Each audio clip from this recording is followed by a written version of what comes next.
Salut tout le monde, je vous rejoins depuis London Bridge. Vous pouvez voir le Shard là-bas et il y a Tower Bridge.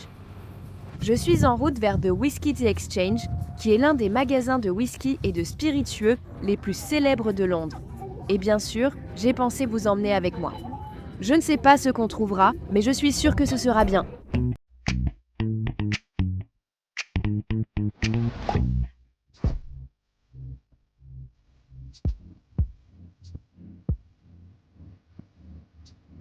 Bon, je vais passer en voix off parce que je pense que les commentaires seront meilleurs comme ça.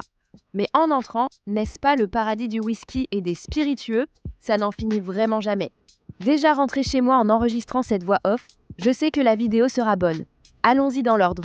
Donc, la première chose que vous voyez, c'est ce petit espace de miniature, vraiment très mignon. Il y a beaucoup de whisky très classiques dans cette section.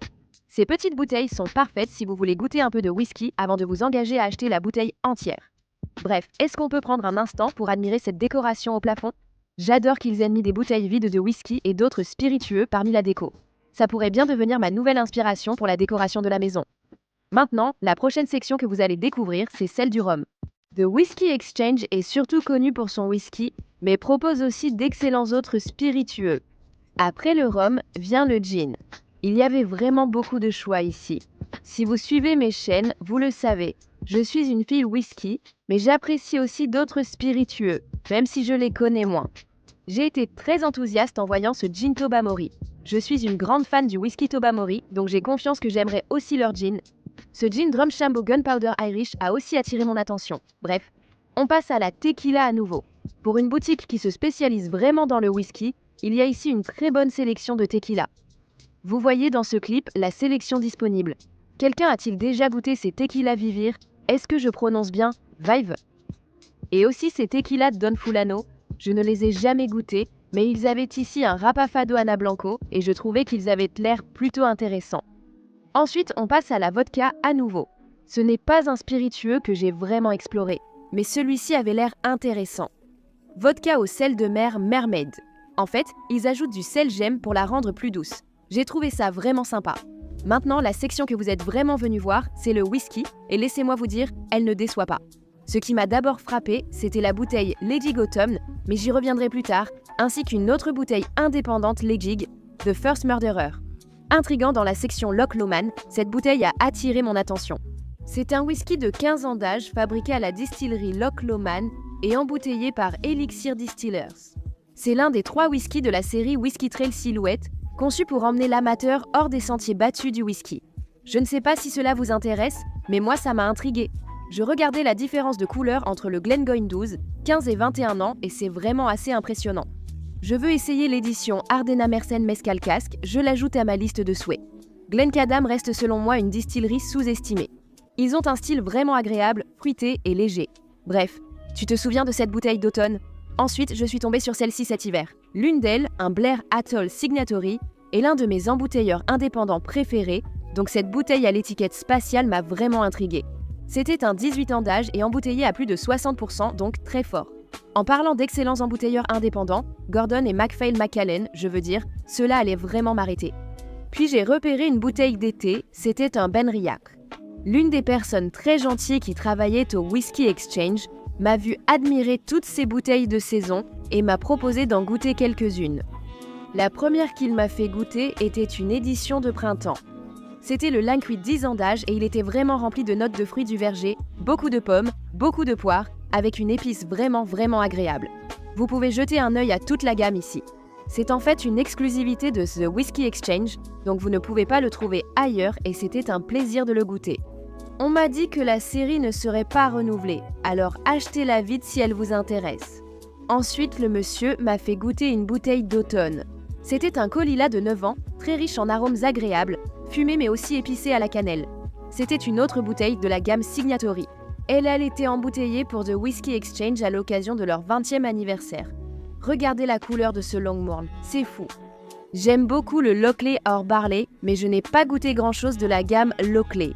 J'ai pensé que je devrais m'en souvenir. Idem pour Compass Box. Je suis obsédée par Orchard House, mais j'ai peu goûté leur gamme, il faudrait que je m'y mette. Ensuite, place au whisky du monde, après la section irlandaise. Les bouteilles Method & Madness ont attiré mon attention. Celle-ci a été affinée en fût de châtaignier japonais. J'aimerais vraiment la goûter un jour. Un peu de whisky anglais, Lakes. J'ai récemment acheté un Lakes aux enchères et possède la bouteille Iris d'une excellente distillerie. Celle-ci m'a intriguée car la bouteille était vraiment différente. Whisky taïwanais, évidemment. J'ai déjà goûté la bouteille standard de Single Malt Kavalan. Beaucoup m'ont conseillé d'en essayer d'autres dans cette vidéo, donc je devrais peut-être le faire ensuite.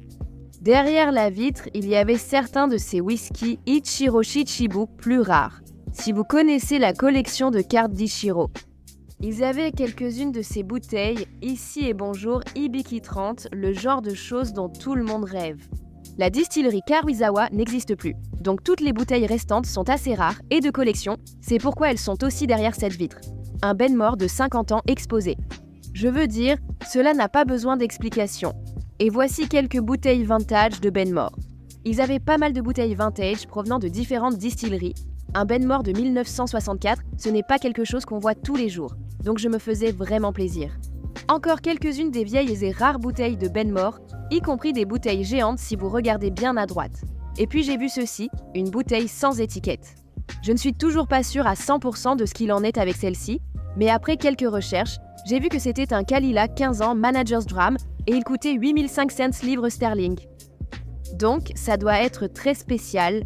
Il y a quelques bouteilles de Springbank, des bouteilles vintage de Glenfiddich, y compris celle-ci qui a été embouteillée pour Playboy Whisky. Il semble vraiment qu'Exchange ait tout. Évidemment, il y a une superbe sélection de Macallan et encore une fois, ils ont ces bouteilles vintage vraiment géniales. Celles-ci viennent des années 70 et 80. Je vais vous laisser admirer un instant celles qui sont devant vous, ainsi que ces Macallan à nouveau. Des éditions spéciales, mais pas la gamme principale. Je n'ai pas été surprise de voir que la section bourbon et whisky américain est petite. Je n'ai jamais goûté cette marque de whisky américain. L'une d'entre vous l'a-t-elle essayé? Me la recommanderiez-vous? Il y avait des lanternes là-bas. Si vous aimez le bourbon ou le whisky américain et voyez ici quelque chose que je devrais absolument essayer, faites-le moi savoir. Nous avons un choix limité au Royaume-Uni, donc tous les conseils sont toujours les bienvenus. Encore une petite section derrière la vitre, cette fois-ci des whiskies américains. Nombreuses options intéressantes. En sortant, j'ai vu une bouteille étiquetée Chris Bolton, exclusive à Whisky Exchange. The Whisky Exchange a créé cette gamme pour mettre en avant ceux qui ont fait de l'entreprise ce qu'elle est aujourd'hui. J'ai trouvé que c'était une excellente idée. Je n'ai pas bien montré le processus, mais je me suis offert une nouvelle bouteille. C'était une bouteille d'Ichiro Shichibu. C'est un whisky blended qui contient du whisky Shichibu, mais aussi du whisky provenant du monde entier. Et la personne qui m'a aidé m'a dit qu'il est vraiment bon, donc je pense que je vais l'apprécier. Je suis impatiente de l'essayer. Restez connectés à nos réseaux sociaux pour savoir si cela a été un succès. Globalement, ce voyage à l'échange de whisky a été très réussi. Super sélection, excellent service, tout le monde a passé un très bon moment.